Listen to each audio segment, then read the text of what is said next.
Ladies and gentlemen, good morning. Chapter 9 of our History of International Politics lectures. Let's have a look today at the evolution of international society during the so-called long 19th century, synonymous with British preeminence, British hegemony.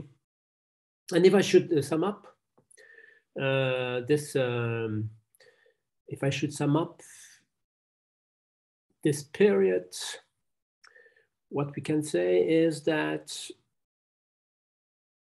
we have, on the one hand, a consolidation of the international society that emerged explicitly in Europe in 1648. And on the other hand, we have an expansion of this international society. Regarding the expansion of the international society, which still was European-centered, this expansion was twofold. On the one hand, colonial conquests continued, notably in Africa, in North America, in India too, in Australia. The conquests were based on a new justification summed up by the British expression, the white man's burden, equivalent of the French la mission civilisatrice de l'homme blanc. And on the other hand, some non-European entities were gradually accepted as legitimate members of the international society. And notably, the still prestigious but rapidly declining empires such as the Ottoman Empire, China, and Japan. An important precision here, we'll come back to the point, of course, they were accepted under the explicit condition of accepting what has been called the European or the British standard of civilization. And regarding the consolidation of the existing international society going back to 1648, regarding its consolidation, the international society was gradually institutionalized, mainly during the first half of the 19th century. And this institutionalization was undertaken in a fairly vertical or hierarchical manner, that is to say, favorable to the major powers, to the then major powers, and to the detriment of the sovereignty principle that precisely had been adopted in 1648. Let's start with this first point, the consolidation under the form of institutionalization of the European international society, of the still European international society. We saw in our first part that after Napoleon's defeat, Great Britain, Russia, Austria, and Prussia established the so-called European Council of Powers. They committed themselves to regular organized diplomatic meetings, diplomatic summits, conferences. The aim pursued was to establish a collective management of conflicting interests, of territorial disputes, in order to avoid these quarrels to escalate into violent confrontations likely to produce wars, and more specifically, a new war similar to the wars of the cycle of the wars of the French Revolution and the Napoleonic Empire.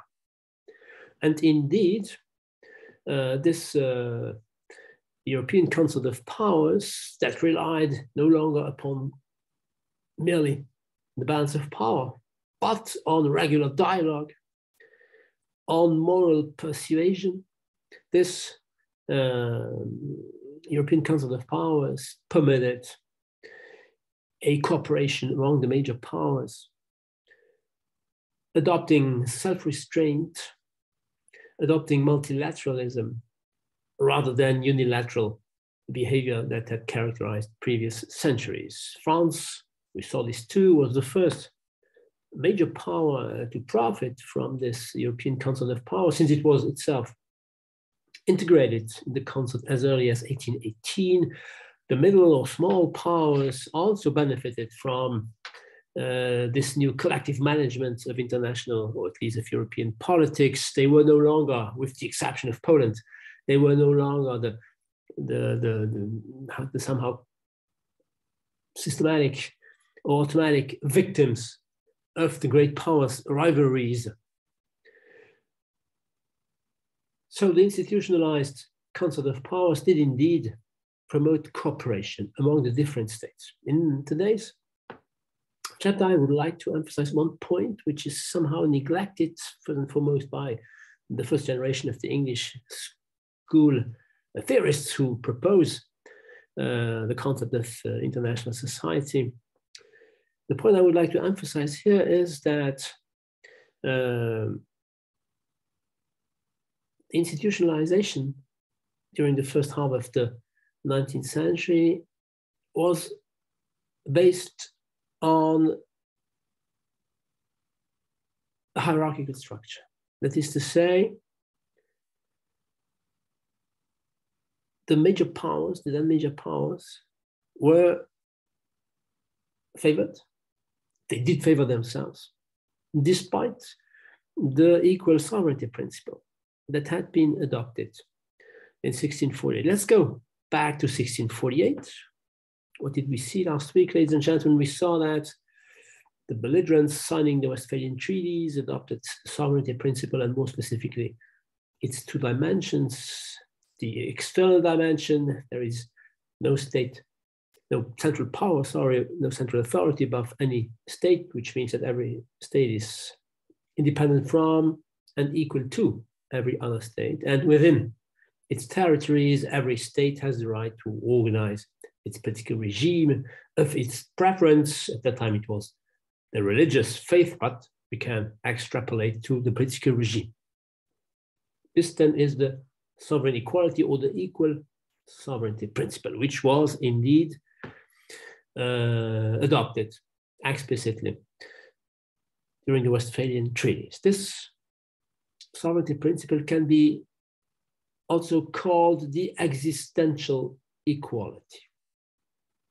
States had the right and recognized each other's right to exist as equal sovereigns, and they organized their political regime free from any external interference. However, this existential equality principle, sovereignty principle, was not synonymous with legislative equality. That is to say,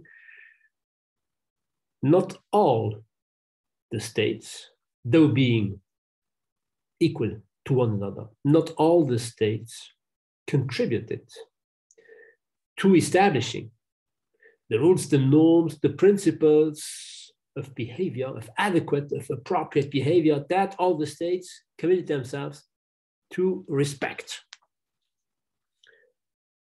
In other words, during the different meetings, and this, we'll come back to this, had already been the case before the Vienna Congress, not the major powers, did agree upon acknowledging to themselves what we may call privileges, while imposing duties to the smaller powers, to the smaller states. This had already been the case in 1713, that is to say, when the Treaty of Utrecht put an end to the War of the Spanish Succession. The Treaty of Utrecht was prepared during secret bilateral negotiations between exclusively Great Britain and France, and not Spain. Though Spain had been at the immediate origin of this war, the War of the Spanish Succession we saw in our first part. Spain lost the control, definitely lost the control of the United Provinces, today's Netherlands. So it was immediately concerned by the result of said War of the Spanish Succession. but it was not even consulted. The British had fought the war against the French and the Spaniards together with its Dutch allies. But the British preferred to negotiate exclusively with the French. They did not even take into account the Dutch point of view. I would like to quote Ian Clarke in his Legitimacy in International Society. What did Ian Clarke say? Listen to him. The Peace of Utrecht was not a cooperative forum, but rather an exclusive arrangement, negotiated largely between Britain and France, and which was then submitted to the multilateral Congress for its approval. To put it differently, the agreements adopted by the Treaty of Utrecht had been prepared before the conference permitting the signature of the treaty, which amounts to saying that the different belligerents accepted principles that had been prepared by the already two major European powers at the beginning of the 18th century, that is to say Great Britain and France. And this same hierarchical model will all the more so prevail in 1815 during the Vienna Congress. The idea of a Vienna Congress and the idea of a Council of Powers had emerged in the mind of the British Prime Minister Pitt as early as 1815. And the Congress itself had been prepared by the then Foreign Secretary Castlereagh. We saw him in our first part, prior to the Congress, in other words, before once again being presented to the different participants. And the French ambassador in Vienna, Talleyrand, was aware of this reality. This time, France, of course, being defeated or being about to be defeated, was excluded from the preliminary negotiations.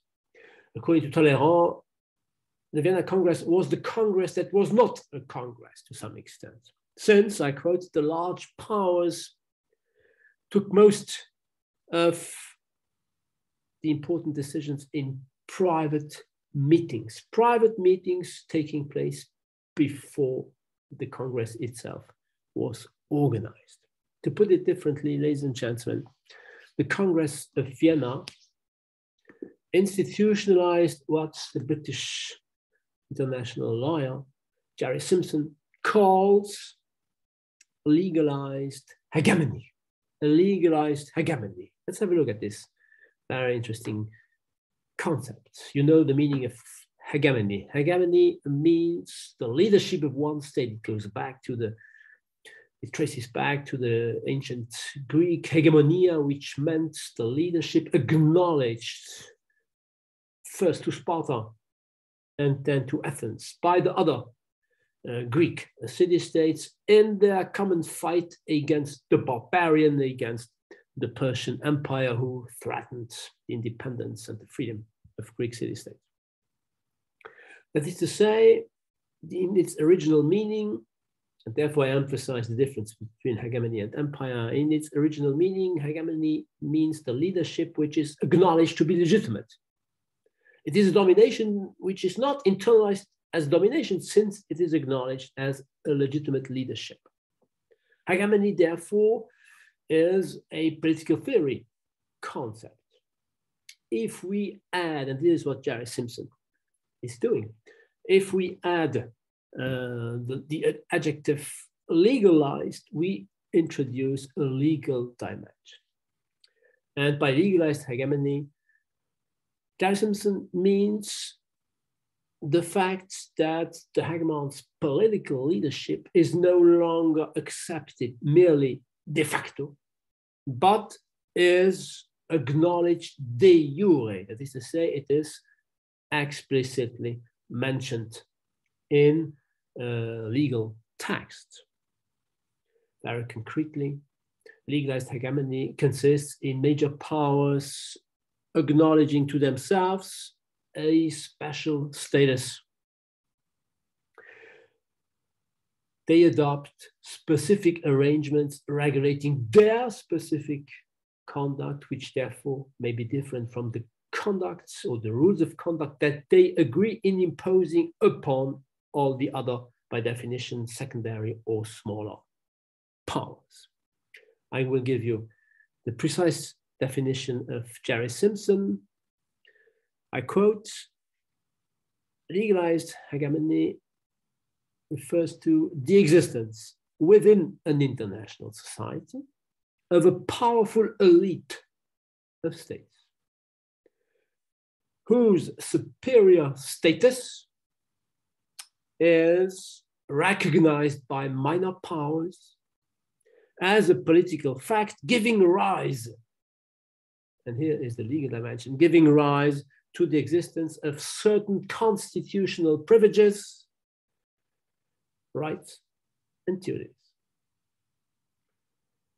In 1815, the major powers of the European Council of Powers, those who defeated France, Great Britain, Russia, Prussia, and Austria, granted themselves, I quote Lascurette, granted themselves new status as a separate, more important class of states uniquely fit to govern Europe. The aim of Vienna was to maintain peace. Only the major European powers were considered and acknowledged to be responsible for maintaining peace on the continent, not the other states.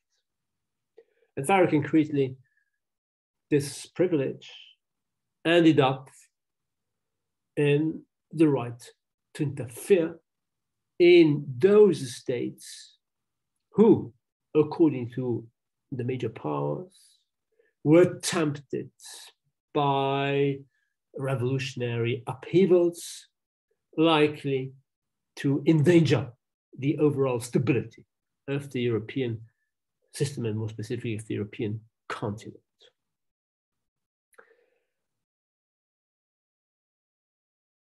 De facto, in the first half of the 19th century, only conservative regimes were considered to be legitimate, which amounts to saying that when there was a risk of a somehow either liberal or merely nationalist revolution, when there was a risk of such revolution breaking out in various European states, the members of the Holy Alliance, with the implicit authorization of Great Britain, the hegemonic power, the members of the Holy Alliance considered they had the right and to some extent the duty to intervene militarily to crush any revolutionary attempt. And this is what they did. This is what they did in Hungary, in Poland, in Italy. This is what France did in Spain in order to re-establish what it considered to be the legitimate king in Madrid. So the maintenance of peace was the privilege of the powers belonging to the European Council of Powers. We does have a vertical or a hierarchical dimension of the then consolidating international society in Europe. And of course, without anticipating our next chapters. In the UN Charter, ladies and gentlemen, we have 5 permanent members of the UN Security Council. And in Chapter 7 of the UN Charter, the one dealing with the measures that should be taken in order to maintain international peace and international security, it is precisely acknowledged that these resolutions must be adopted by the 5 permanent members, or at least these 5 permanent members, should not adopt a veto, because otherwise the resolution will not be adopted by the UN Security Council in general, which amounts to saying that every single permanent member of today's UN Security Council can prevent any resolution which it considers, rightly or wrongly, to be opposed to its own egoistically defined national interest. So there is a hierarchical dimension in our international society, embodied in the UN organization. The UN Security Council's permanent members are more equal than all the other member states of the General Assembly. And a second point, which I feel free to anticipate nowadays too, on the basis of a kind of duty to interfere or right to interfere in order to favor the defense and the promotion of human rights. Once again, major Western powers think that they have the possibility to bypass the non-interference principle, which is explicitly mentioned in Article 2 of the UN Charter. We'll come back to this point, to these 2 points, of course, in our next chapters. The right to interfere in those European units, I come back to the 19th century, where there was a risk of revolution, and of course, this right to interfere all the more so existed when European powers dealt with non-European powers beyond the line. So let's come to the second and the third point of today's chapter, that is to say, the relations between the still European-centered international society and the world beyond Europe. As I said at the beginning of today's chapter, the first characteristic of these relations, consisted in continuing the colonial conquests that had started under the Spaniards, that had been pursued by the French and the British. This conquest continued, notably in Africa. The Spaniards and the Portuguese, when they had sailed along the African coasts, did not conquer Africa's heartland. This was to happen in the second half of the 19th century. In 1880, only 10% of Africa was controlled by the Europeans. At the eve of World War I, almost 95% of the African continent had been conquered during this so-called scramble for Africa. Only 2 territories in Africa were independent: Ethiopia, which was to be conquered a bit later by fascist Italy, and in the Horn of Africa, and in the West, Liberia, which was a territory created by American black slaves that had been set free. We'll come back to this in our next chapter when talking about America. So the scramble for Africa is one example of the colonial conquests of the 19th century. Of course, America, the United States of America, conquered its Wild West, that is to say, its expansion from the 13 original colonies that became independent in 76 on the Atlantic coast up to the Pacific Ocean. And of course, this conquest took place via a very significant number of wars and actually massacres of native Indians by the American army or the American militia. The colonial conquests were also pursued in India, notably by the British, as well as in Australia, once again, by the British. So the colonial conquests went on, but they were justified no longer, neither by the Christian faith, the right of Europeans to spread the Christian faith, nor by the right of Europeans to introduce private property, embodying enlightened rationalism. But the new justification was the following one: the white man's burden, the expression of the British poet Rudyard Kipling, also known for his Jungle Book. Rudyard Kipling was representative of the European elite, whose perception of the non-European populations was characterized by a hierarchical dimension. Europeans, white, Christian people are by nature superior to non-European ones. And I would like you to quote three very representative thinkers, political thinkers of the 19th century. A conservative French, Tocqueville, a revolutionary German, Karl Marx and his friend Friedrich Engels, and a liberal English theorist, John Stuart Mill. They all agree in saying that there is a right for the Europeans to conquer, to occupy, to dominate, and to exploit non-European territories and population. Let's listen to Tocqueville,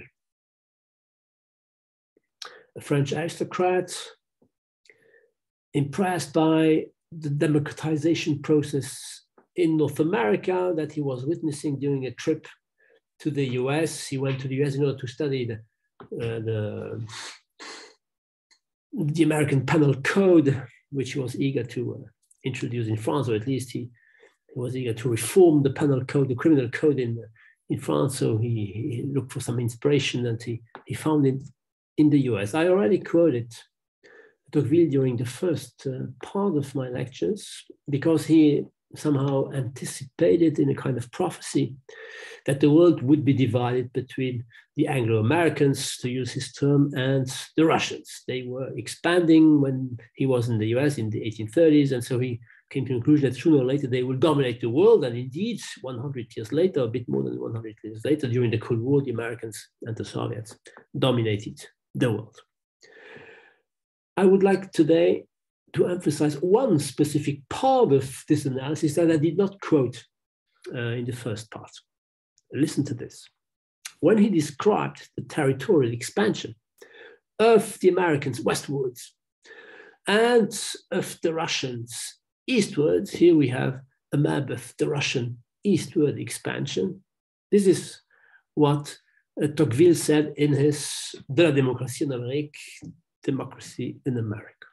The Americans, so he compares the different methods or the different processes of the American expansion westward towards the Pacific Ocean and the Russian expansion eastward, also, but to the other side of the Pacific Ocean. Listen to this. The American struggles against the natural obstacles which oppose him. The natural obstacles. The Russian struggles against men who already are living in Siberia. The American combats the wilderness and savage life. The wilderness and savage life. The Russian combats civilization, notably Islamic civilization, in the southern parts of what then became Russia. Civilization with all its weapons and its arms. The conquests of the American are gained by the plowshare. Farmers, ranchers, cowboys conquer the Wild West of the US. The conquests of the Russian are gained by the sword, because the Russian has to defeat those populations that are already living in Siberia. To put it differently, ladies and gentlemen, if my reading of Tocqueville is correct, he obviously, at best, considered the Indians to be savages. The Americans fight against savages, and at worst, savage life. And at worst, he considers them to be natural obstacles. Natural obstacles. He only sees natural obstacles that make America's expansion to the West difficult. And in doing so, I'm afraid that he shares exactly the same dehumanizing attitude towards non-European peoples that had characterized 3 centuries earlier the first Spanish sailors and conquistadores when they landed in Central and South America. Christopher Columbus, ladies and gentlemen, this is what he had said when he described what he was witnessing, what he was seeing after landing in Central America. This is what he said. I noticed the presence of many gold mines and countless inhabitants. Many gold mines and countless inhabitants. To put it differently, indigenous human beings, native people, were assimilated to natural items. From Columbus to Tocqueville during 3.5 full centuries, and I can add, this will be the case up to the end of the 19th century.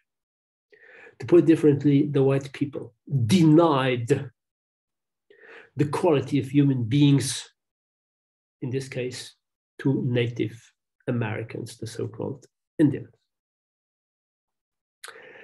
Tocqueville's perception or conception of the right of the Europeans to conquer non-European territories was shared by the 2 revolutionary thinkers at the origin of Marxism, Karl Marx himself and Friedrich Engels.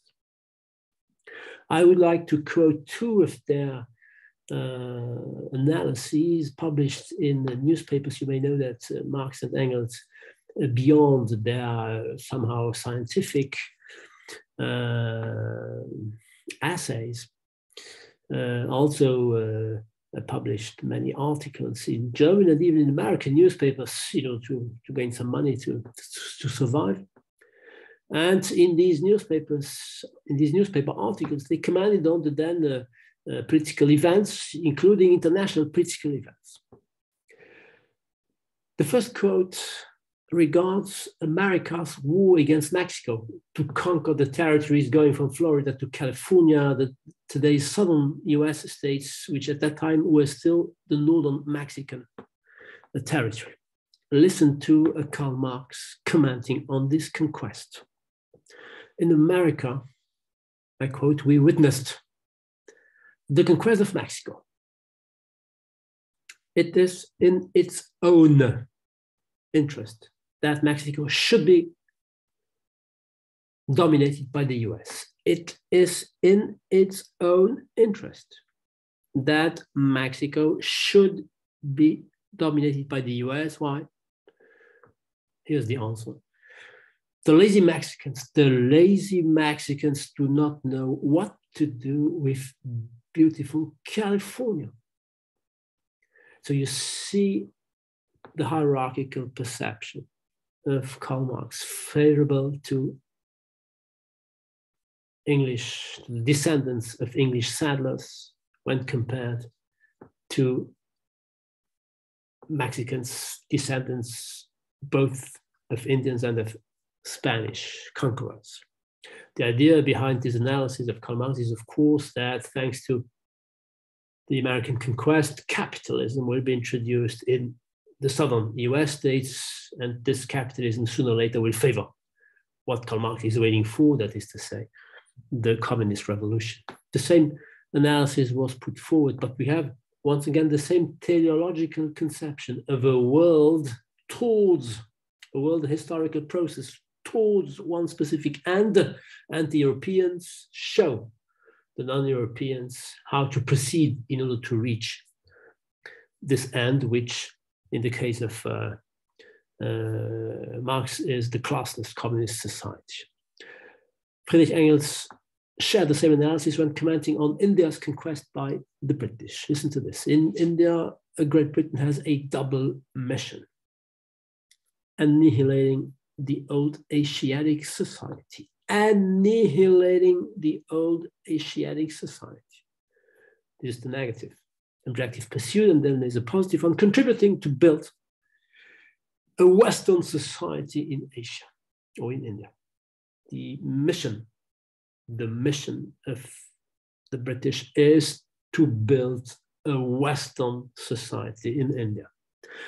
The right question I go on quoting is to ask is not whether England had the right or not to conquer India. The right question to ask is whether we should prefer that Turkey or Russia, rather than England, should have conquered India. To put it differently, India is lucky to have been conquered by the British, because the British, the white men, will bring civilization, development to India. India itself is unable to do so, and it would even be worse if the Russians or the Turks would invade India. So India is fortunate to be colonized by the British. And the British themselves, of course, had exactly the same outlook, as proven by John Stuart Mill, one of the most brilliant representatives of liberal philosophy, more specifically the utilitarian version of liberalism. He was witnessing in the 1850s the interventions of the Holy Alliance in various European states, in Hungary, in Greece. And so he wondered whether these interferences were right or not. And he wrote a short essay, a few words on non-intervention. And actually he introduced the distinction between the different societies within which interferences were likely to occur. And some of them he considered to be legitimate, and others he considered to be illegitimate. Listen to John Stuart Mill. There is a great difference. There is a great difference between the case in which the nations concerned, those within which European powers will interfere. There is a great difference between the case in which the nations concerned are of the same degree of civilizations and that in which one of the parties to the situation is of a high and the other of a very low grade of social improvement. So we should distinguish. There are civilized, developed societies and less or underdeveloped societies, less civilized or underdeveloped. The same international customs or rules or principles do not apply to different situations. Those international customs valid among civilizations, among countries belonging to the same degree or having reached the same degree of civilization, these customs do not apply, I quote, between civilized nations and barbarians. Once again, the term. They do not apply when the question asked is, should civilized nations interfere in the domestic affairs of barbarian states, of barbarian units? Why? Well, listen to Mill, because the rules of international morality imply reciprocity. Now barbarians are unable to reciprocate. Barbarians are unable to reciprocate. They are inferior. So we cannot deal with them on an equal footing. Barbarians cannot be dependent on for observing our rules. Our rules are too complicated to some extent in order for barbarians to understand their genuine meaning. Their minds, I quote, are not capable of doing that. They are inferior. And the second argument is the following one: in the next place, nations which are still barbarous. So he uses the two terms, the noun barbarians and the adjective barbarous. Remember the difference between ontological and behavioral barbarians. Nations which are still barbarous have not got beyond the period during which it is likely for their benefit that they should be conquered and held in subjugation. Exactly the same idea as in Karl Marx's analysis. It is in the interests of barbarous nations to be conquered and subjugated by the more civilized states. Listen to this. The last sentence, the most important, the sentence which perfectly sums up Mill's conception, but this conception is shared by all the European and North American white Christian elites, intellectual and political elites. Barbarians have no rights as a nation. Barbarians have no rights as a nation except to be treated in a way which may fit them for becoming one. Barbarians have no rights as a nation except to be treated in order to become such a nation.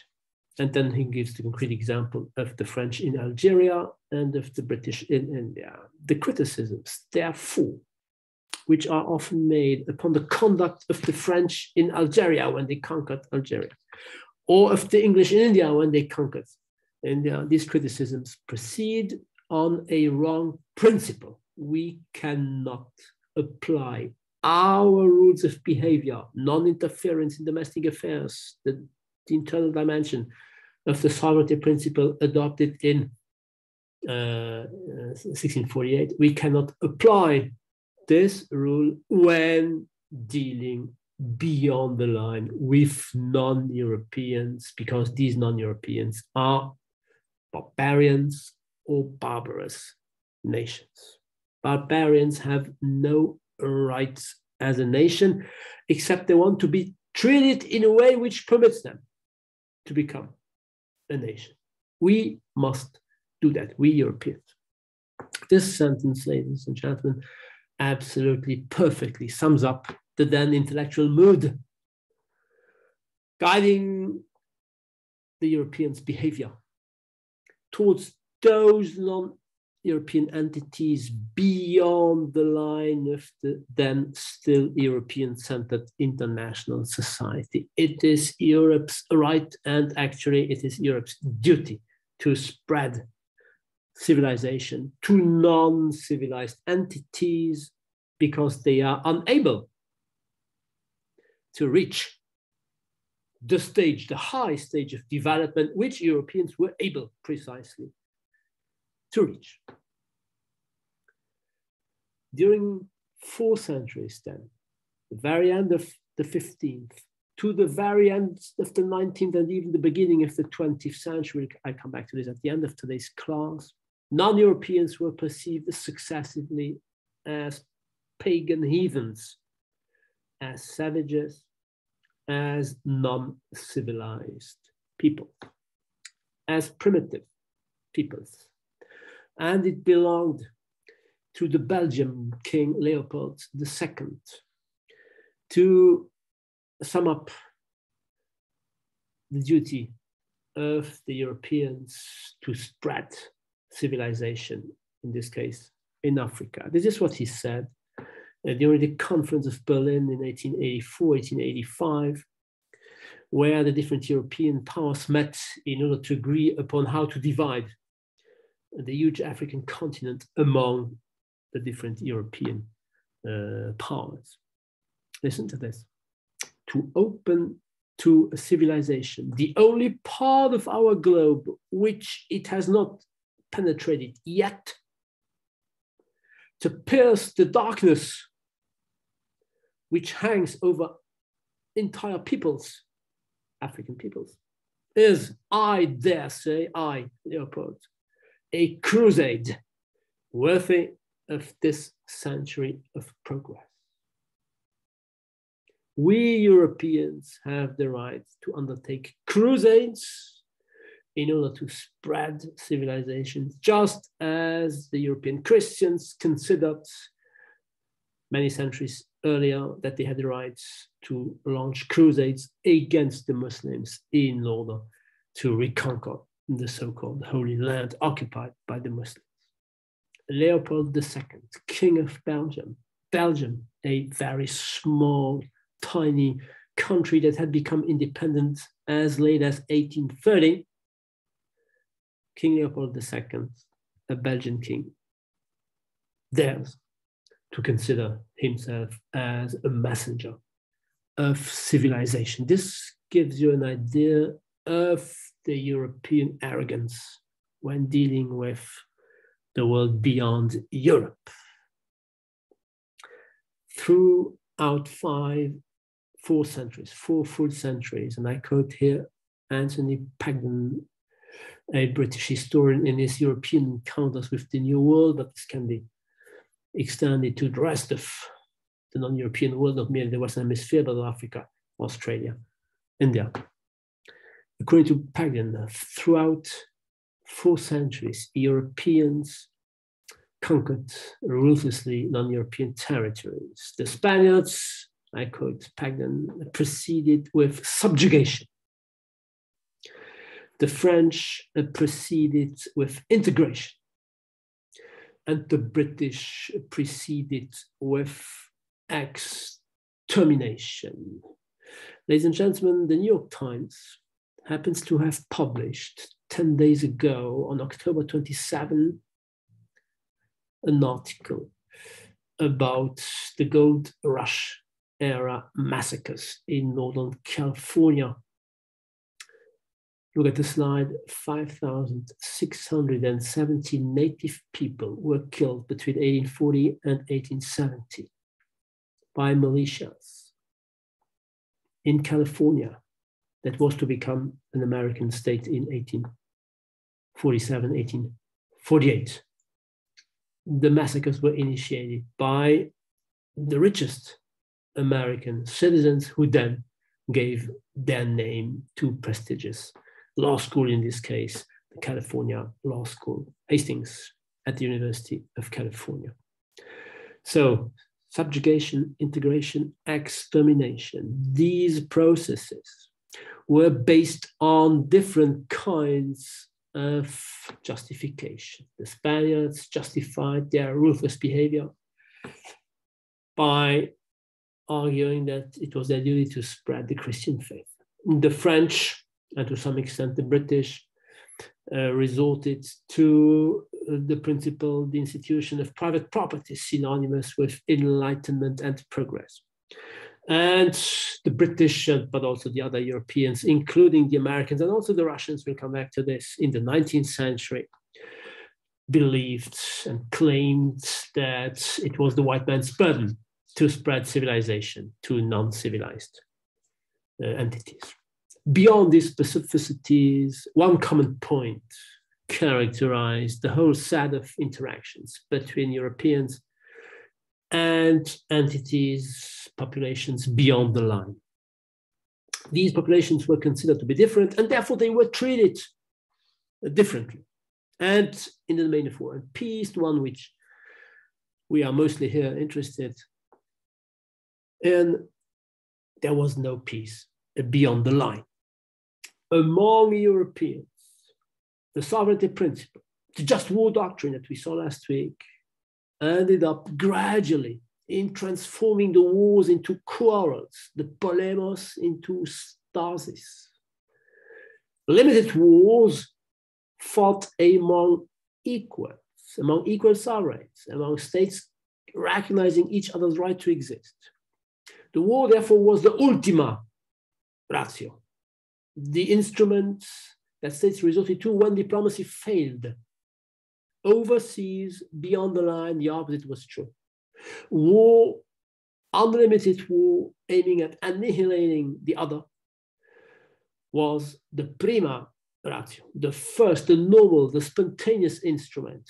Diplomacy was not even considered to be taken into account. The Berlin Conference in 1884, 1885, also called the Congo Conference, thus represented the summit of the European-dominated international society and the expansion beyond Europe of this European-centered international society. It represented the summit, the peak,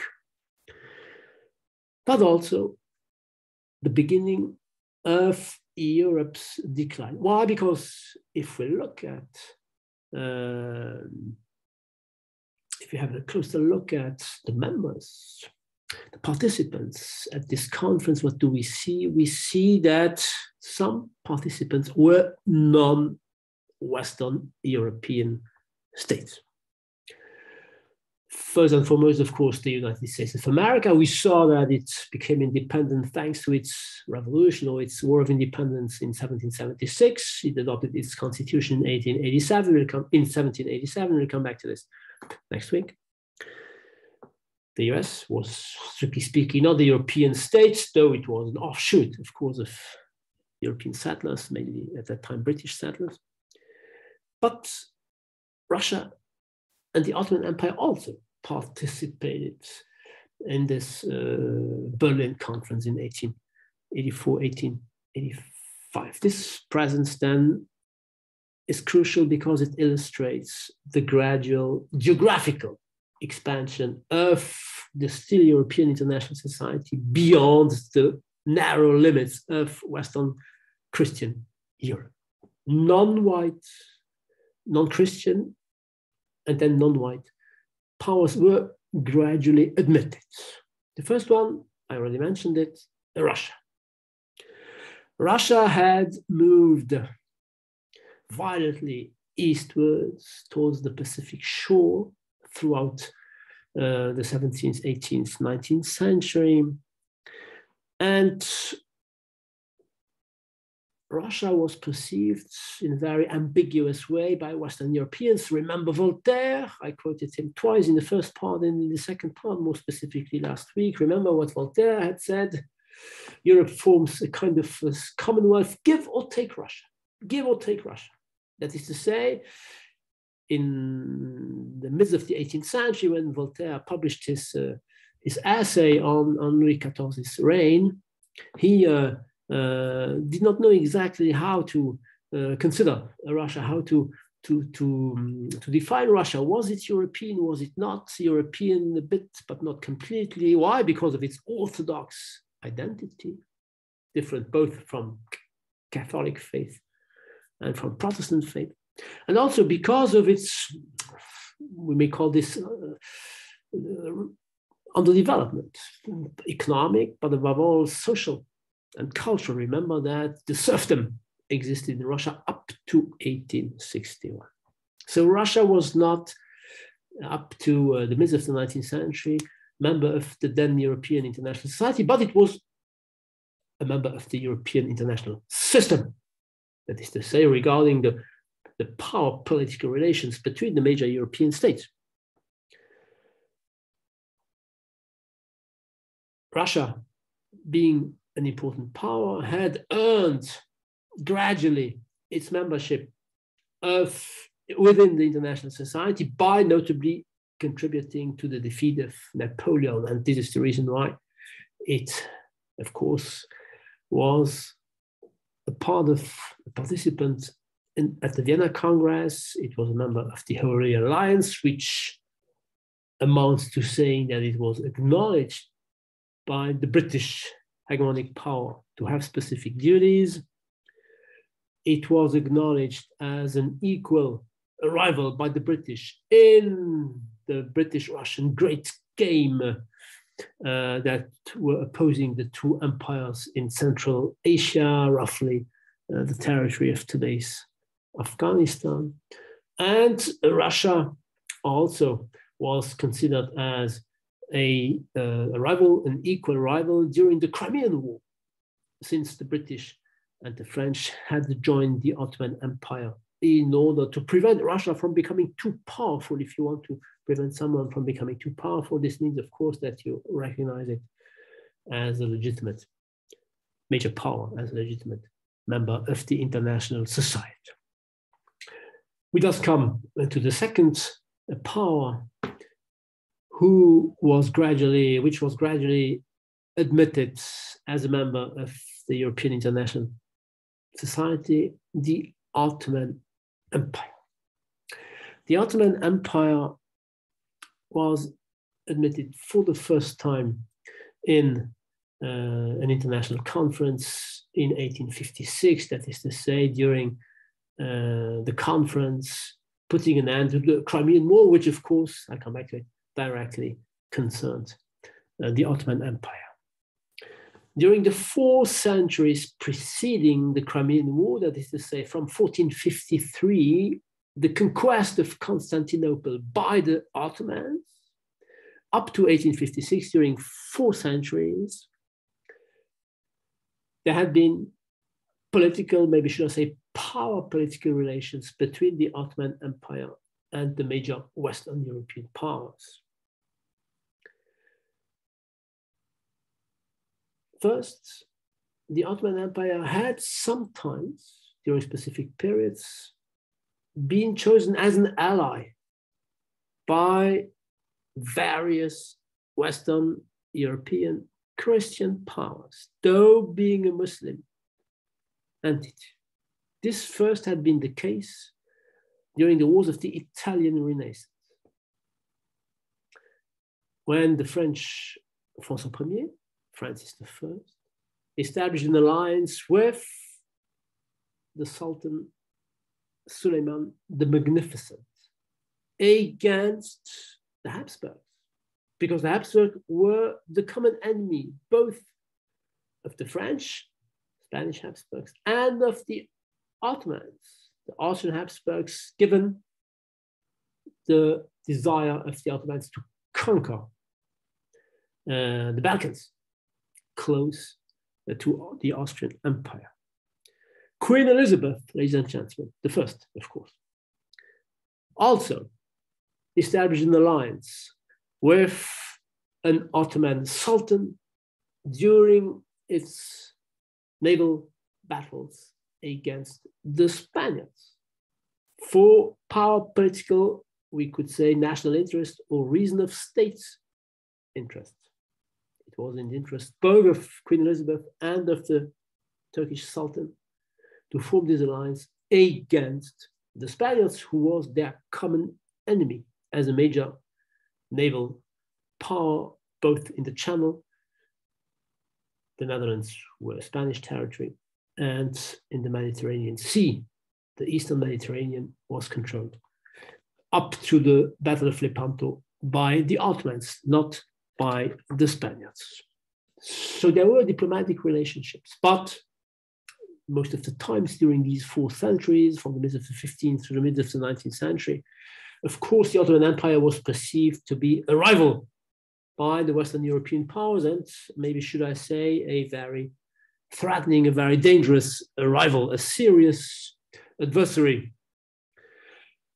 Spain considered the Ottoman Empire to be an adversary in the Mediterranean Sea.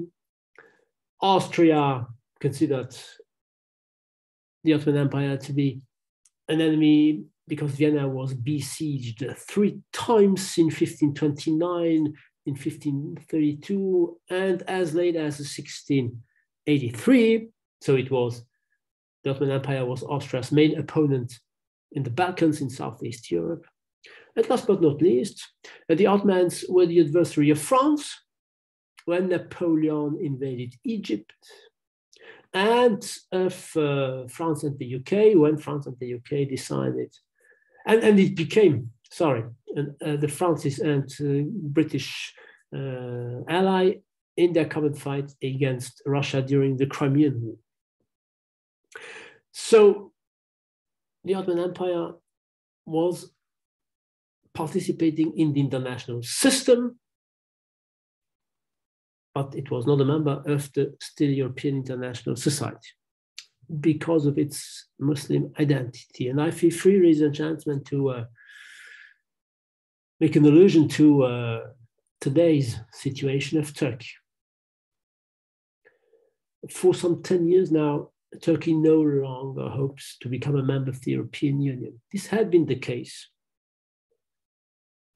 I would say, during the 10 to 21st years after the end of the Cold War. And the European Union's reaction to Turkey's eagerness to become a member of the European Union, these hesitations, these ambiguous stands were, of course, due to basically the fact that Europe does not, European Union members do not consider Turkey to be a European state. And this goes back to the same reason, which explains why the Ottoman Empire was not considered as a legitimate member of the then international society, mainly the Orthodox, the Muslim religion, of course. Turkey now and the Ottoman Empire in the past were perceived to be radically different. Regarding the 19th century, I come back to my analysis. The Ottomans did not participate in the Vienna Congress. The first time they were participants in an international peace conference, of course, was 1856, the Paris Treaty, which put an end to the Crimean War, because this Crimean War, of course, concerned directly the Ottoman Empire. The origin of this war was the opposition between Russia and the Ottoman Empire for the control of the holy sites in Jerusalem, and of course, beyond this triggering cause, the control of Southeast Europe, including, therefore, the Crimean Peninsula. So the Turks were invited by the then prevailing powers, that is to say, first and foremost, the British hegemonic power. And in the treaty, the different belligerents declared, I quote, the sublime port, this was the name given to Constantinople, declare the sublime port admitted to participate in the advantages of the public law and concert of Europe. You, Ottoman Empire, are from now onwards a legitimate member of international conferences. However, and this is the point I would like to emphasize, this admission with full membership was conditioned by Turkey, and more specifically the statesman, the Sultan, testifying, I quote, that he accepted to improve the welfare of his subjects. There are no citizens in an empire, of his subjects without distinction of religion or race. Without distinction of religion or race. I quote again, the Sultan accepted to confirm his generous intentions towards the Christian population of his empire. What does that mean concretely, ladies and gentlemen? This means that the price to pay for the Ottomans to become a member of the international society, this is to say, to be invited at the international conferences, summits, peace treaties, etc., the price to pay to be admitted as an equal partner was to commit. The Ottomans had to commit themselves to protect the Christians living in the Ottoman Empire, which amounts to saying that when this was not the case, the Christian powers, and notably the French and the Russians, considered that they had the right, and they told the Ottomans that they had the right to interfere with violent means if necessary, in order to protect the Christians, which the Sultan could not protect in the case of violence against these Christian populations. To put it differently, the European powers accepted the Ottoman Empire as a member of the still European-dominated international society, but they acknowledged to themselves the right to interfere in the domestic affairs of the Ottoman Empire when the Christians were threatened. And this explains why at the very end of the 1850s, 1860, Napoleon III, the French emperor, intervened in Syria to protect the Christian minority, which was perceived to be threatened by the Muslim majority. And this explains the interest that France still nowadays has in Lebanon. The majority of the Near East Christians are living in the territory which during World War II became Lebanon.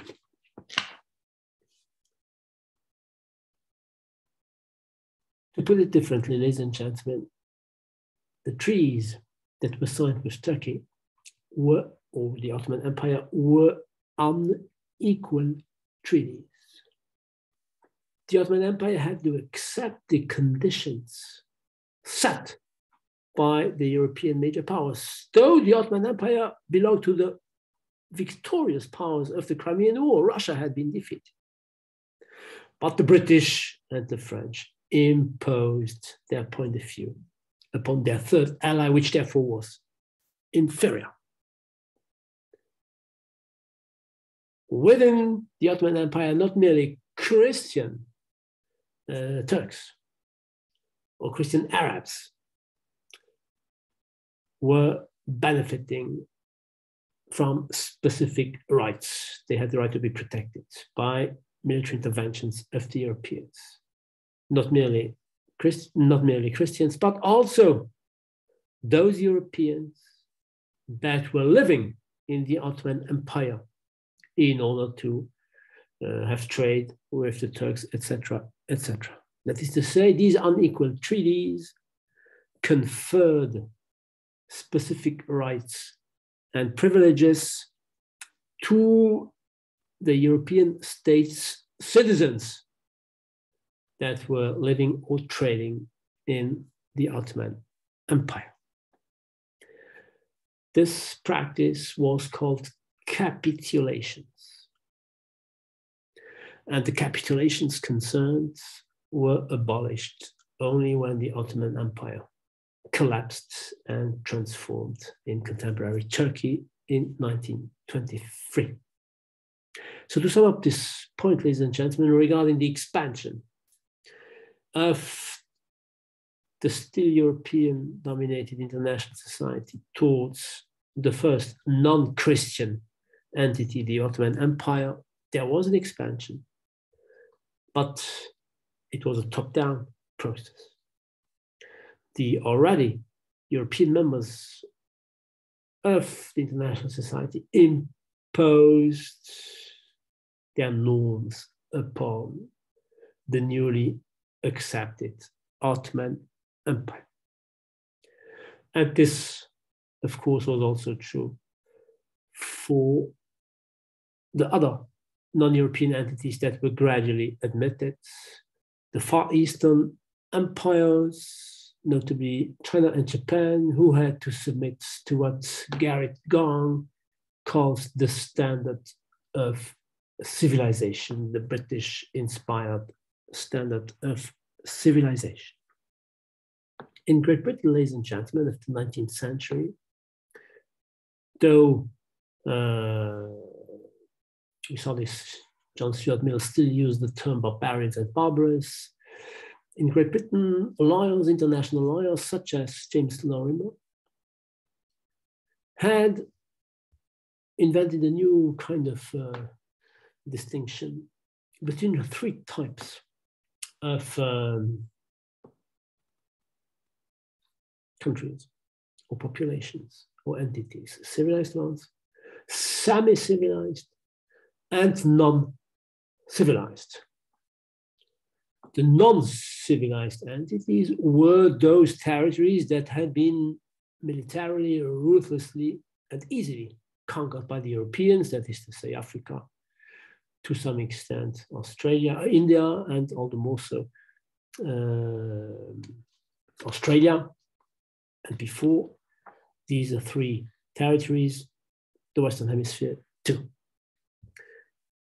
But there were semi-civilized entities that were not easy to be conquered. And these non-civilized entities, in the perspective of James Lorimer and the British elites in general, notably designated the Far Eastern empires, which had been very prestigious and very prosperous civilizations in past centuries, but which were declining from the end of the 18th, beginning of the 19th century, throughout the whole 19th century. That is to say, China and Japan.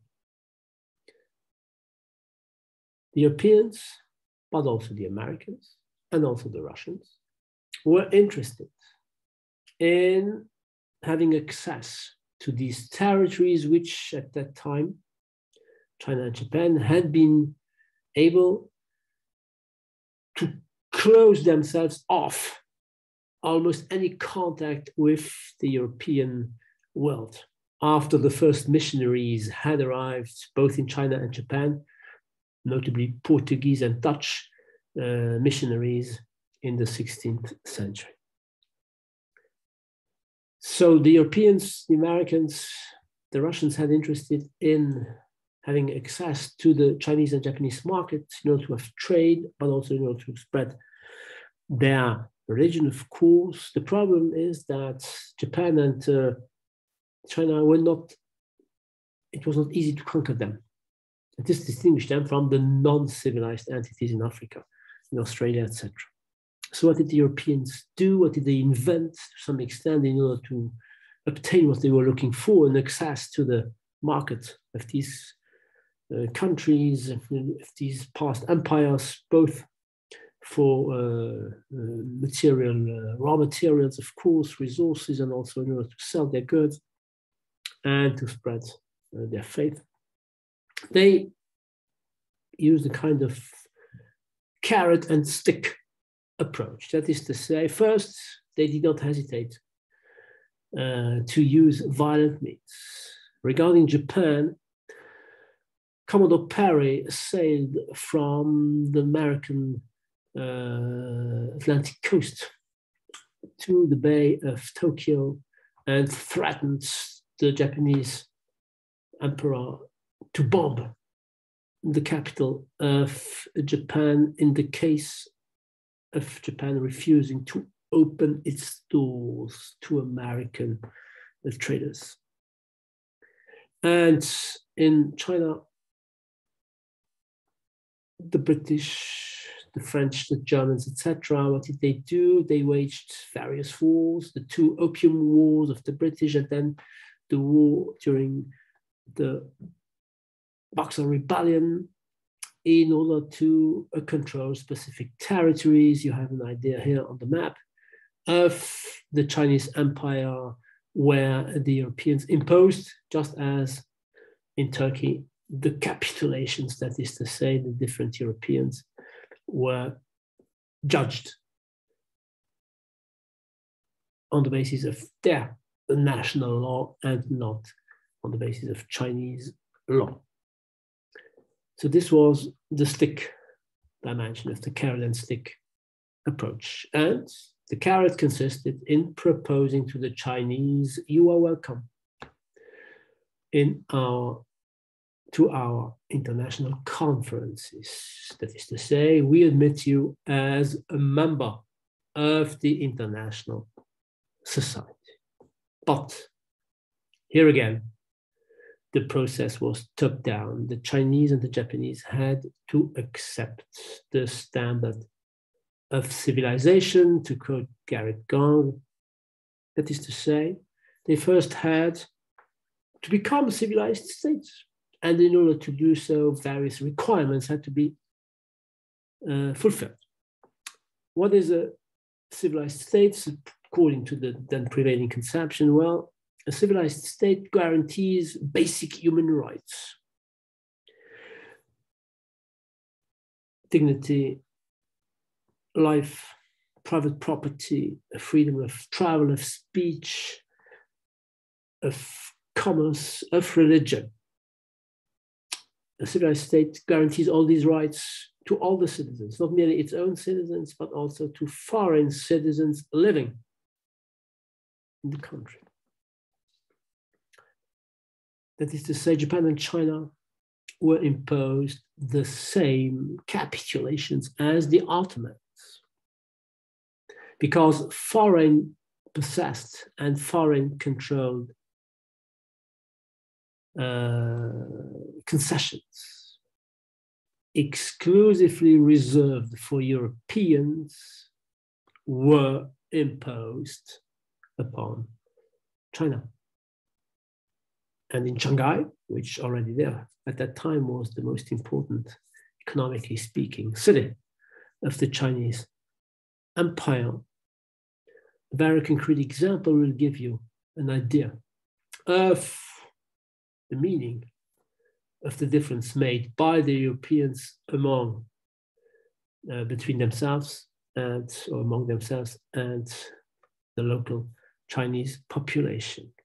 Here's a sign, an entrance sign in a public park in Shanghai. The park was in the British concession. The garden concerns permitting the British to play tennis was reserved for the foreign community. The Chinese themselves were not allowed to relax in the garden concern. And point number 4 specifies dogs and bicycles are not admitted. Ladies and gentlemen, I cannot help from thinking that the Chinese were somehow treated as dogs or items such as bicycles. Remember Sepulveda. Indians were considered to be apes. The British, almost more than 400 years later, because Sepulveda proposed his analysis in the midst of the 16th century. Anyway, some 4 centuries later, the British associated Chinese and dogs. In any case, inferior beings when compared to the Europeans, who had the right to have their privileges in a territory more than 10,000 kilometers away from Great Britain. Second requirement that had to be fulfilled, a civilized state is characterized by a somehow efficient bureaucracy, a kind of state machinery, state apparatus.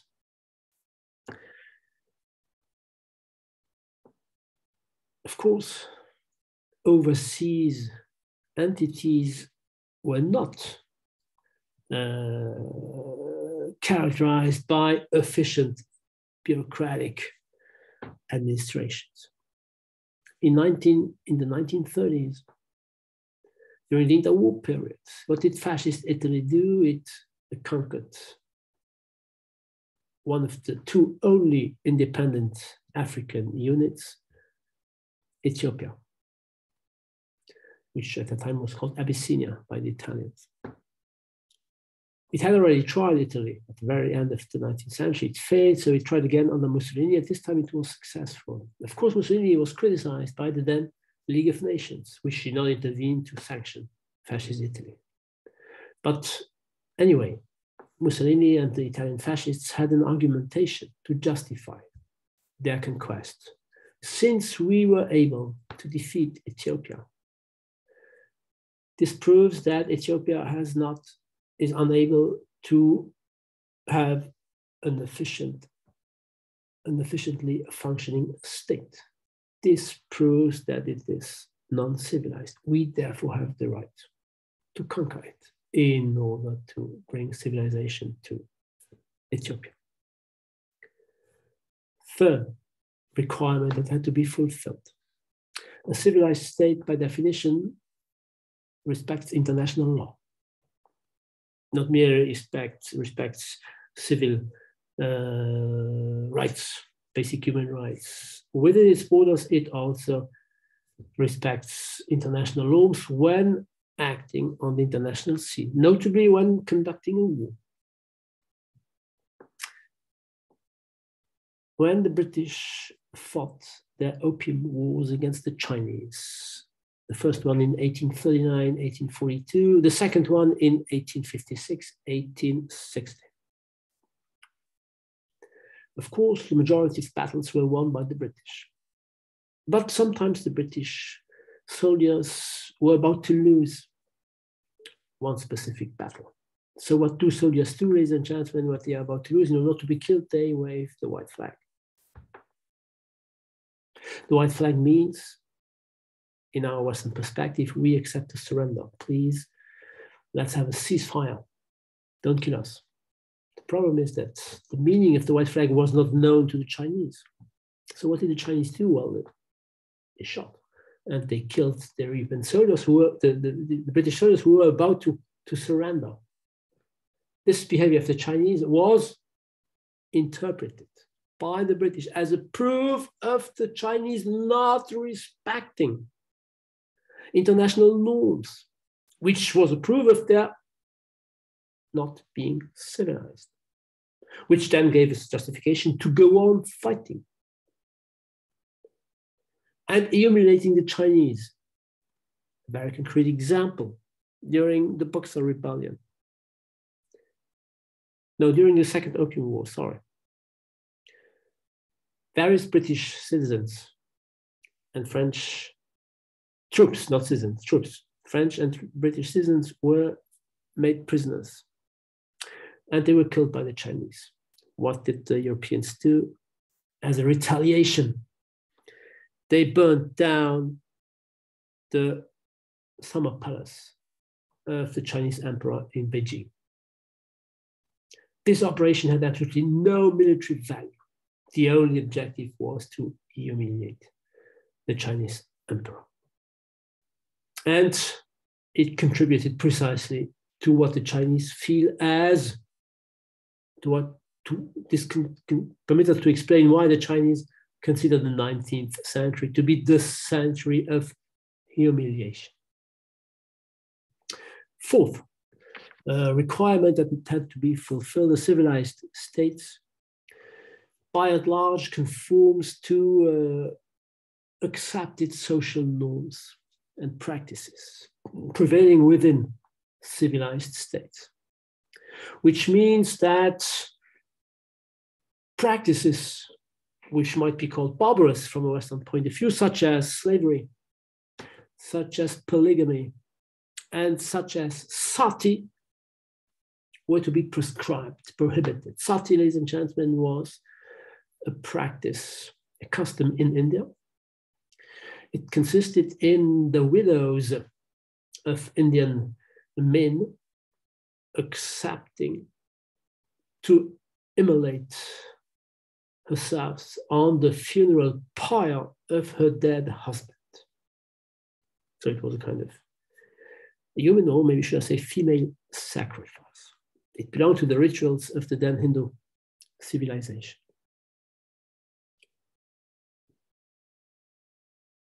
These rituals were to be abandoned in order for these and other rituals were to be abandoned in order for the non-European units to be accepted. So regarding Japan, very concretely, this consisted for Japanese diplomats to drop their traditional kimonos and to wear Western suits when attending international conferences. Let there be no misunderstanding, ladies and gentlemen. I'm not favorable to slavery. I'm not favorable to sati. Of course not. The prohibition of these practices, to some extent, is a progress. It means progress. What I want to emphasize here is that this progress had a price, and the price was paid not by the Europeans, but by the non-European entities. They had to submit to our requirements if they wanted to be recognized as somehow equal to the Europeans. Somehow, because even as late as after World War I, the non-Western units were not yet considered to be or perceived to be somehow fully legitimate. The proof of this argument is the following one. In 1918 started the Versailles Conference, putting an end to World War I and looking for a post-World War I order. Japan belonged to the victorious powers, just as France, just as the UK, the US, and even Italy. Italy had betrayed the Germans and the Austrians during the war, that become an ally of the British and the French. So Japan belonged to the victorious powers, and thanks to its Meiji Revolution or reform or period, it had been able to develop economically at a very quick pace.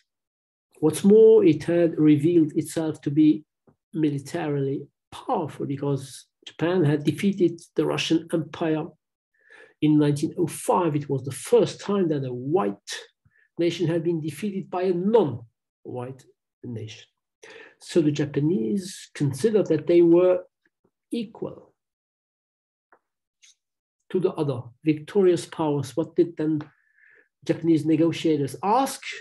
The Western negotiators at the Versailles Conference, they wanted the principle of racial equality to be explicitly mentioned in the Covenant of the League of Nations. And this is what they said: we merely want simple justice. We want nothing else but simple justice, to be treated as equals by the Americans, the British, the Italians, the French. The majority of participants to this Versailles Conference agreed. But the Japanese request was rejected.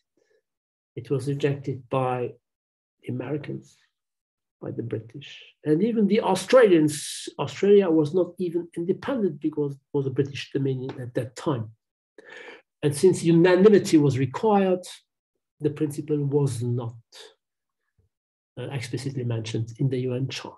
To put it differently, ladies and gentlemen, as late as 1918 and throughout the interwar period, the international society was still a European-centered, biased, dominated international society.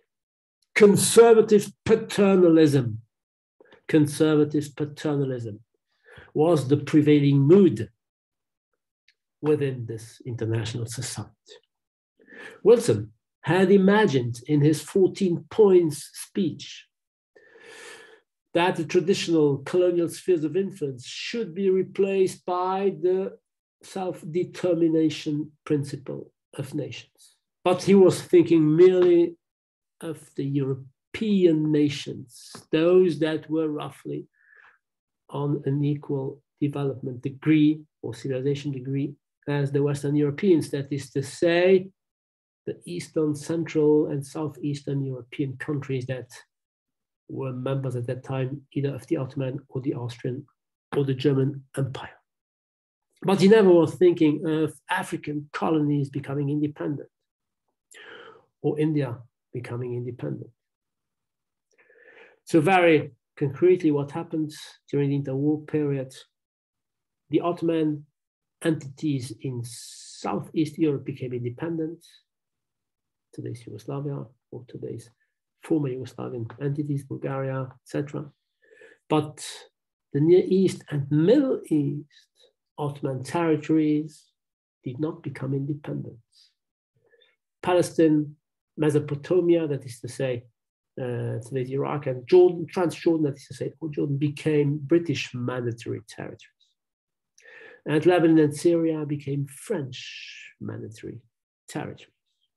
And even such a conservative thinker and practitioner as Kissinger in his World Order agrees in describing today's or part of today's problems in the Near East to this decision in 1918. Listen to Kissinger, page 112 of his World Order. Each of these entities, the 5 entities that were controlled, 2 of them by the French, 3 of them by the British. Each of these entities contained multiple sectarian and ethnic groups, some of which had a history of conflict with one another. This allowed the mandating powers, the British and the French, to rule, in part by doing what? By manipulating tensions between the Shia and the Sunni, between the Christians and the Muslims, of course. This allowed the mandating power to rule in part by manipulating tensions, thus laying the foundations for later wars and civil wars. The civil wars that are occurring nowadays in the Middle East are ascribed by Kissinger to the decision of 1918 to go on maintaining these territories under the British and the French rule. The British and the French rule also survived, of course, in Africa, in India. The Dutch went on controlling Indonesia. The German colonies in Africa became French, German, or Belgian colonial territories. To sum up this point, ladies and gentlemen, and today's class, the 19th century international society was still a European-dominated international society. Things changed, at least temporarily, after 1945, after the end of the Second World War, with the creation of the United Nations, also thanks to the conception of America, temporarily, because once again, a solidarity international society will prevail after the end of the Cold War. We will see these 2 more recent periods in our 2 next chapters. Thank you very much for attending today's class. I wish you a great day and hope you'll be back next time. Goodbye.